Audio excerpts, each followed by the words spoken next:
So Dan, how are the guys coming along? I saw Joe and Tanner were off today. Yeah, both just a little bit of illness, so precaution to keep them away from the rest of the group, and we have a rest day tomorrow, so they should be fine to go by Saturday. Delhi was out there today. How's he looked this week? Is there anything left for him to tick off before you can clear him for Monday? Yeah, no, not at all. He's ready to go, and he was calling when we were in Tasmania to see if he could play on Sunday last week. So mentally, he was absolutely ready to go, and now we get a little bit more 5-on-5 load into him, and he should be pretty unrestricted. And with Delhi, do you just throw him straight back into it? Is he that ready to go, or do you ease him a little bit, or reduce his minutes a bit? What's the plan?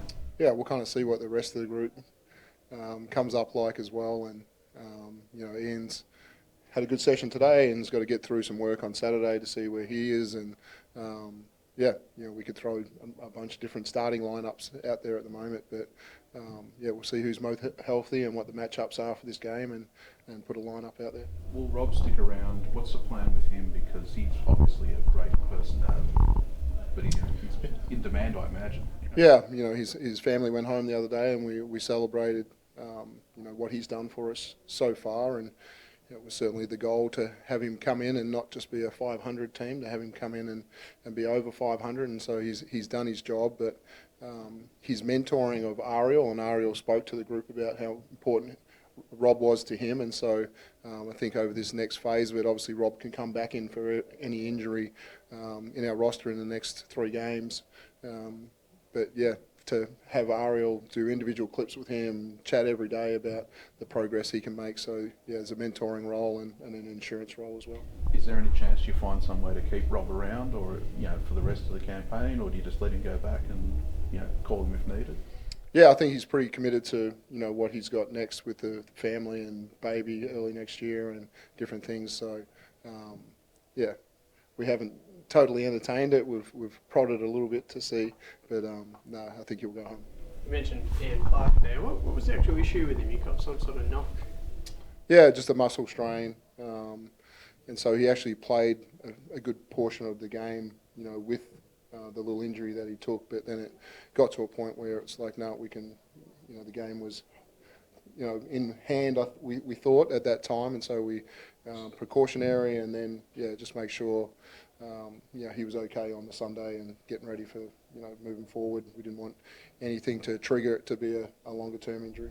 You've had a lot of double ups the last few weeks. It's nice to get an extended break and prepare properly for Perth.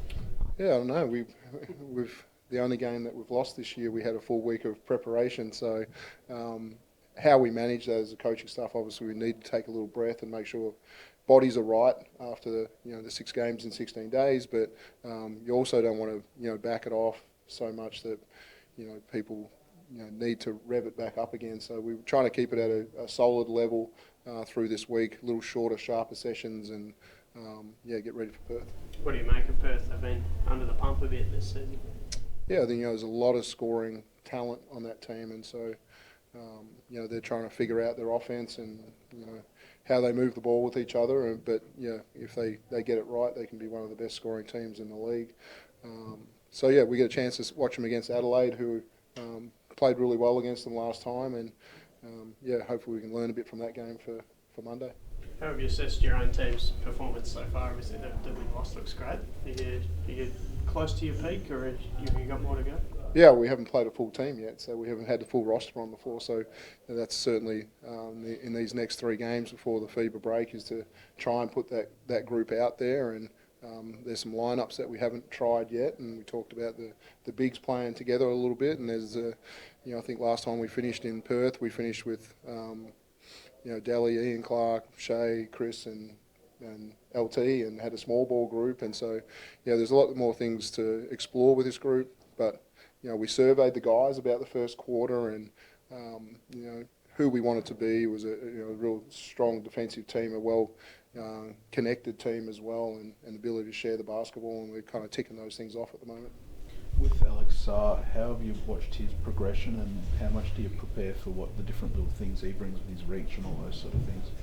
Yeah, his length around the rim, certainly an issue in the way that you have to attack, and then put Pinder with that as well. Their rim protection should be pretty good if they can get him close to the rim. There's a lot of people trying to drag those two guys away from the rim at the moment, but yeah, he's capable three-point shooter, and Pinder's starting to make some threes as well. So anytime you got pick and pop 5s and 4s in the league, they can get you out of coverage and in rotation and things as well. So that has the opportunity to then free up some guards. So we've just got to make sure we're on point with that. With Delhi, is it a bit of a deep breath now that he's gotten through this? Because it did look so concerning back, 2-3 weeks ago, whatever. Yeah, it is a deep breath. Yeah, he obviously had his issues with it, but came through it really well and flew through the testing. And so, yeah, he's out there playing relentless like it's never happened. So I think that's the confidence that you've got to build back in yourself, and Shea's been through that as well, just to trust your body to go and play the way you want to play, and he's right there. Is LT okay with that knee issue from last week? Yeah, he said it took a couple of days just to get right, but yeah, he was unrestricted in practice today. He'll be good to go. Have you had a few scouts come through yet, or are they still sort of working their way into the place?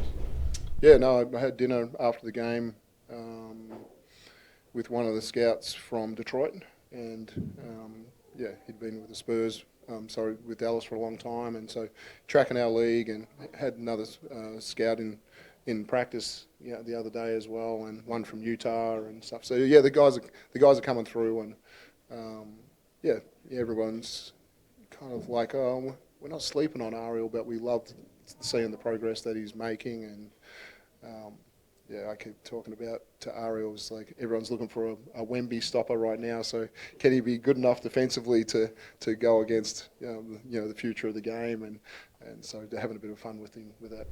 You think he's going to use that, tell people he's a Wemby stopper, or wait till he gets it?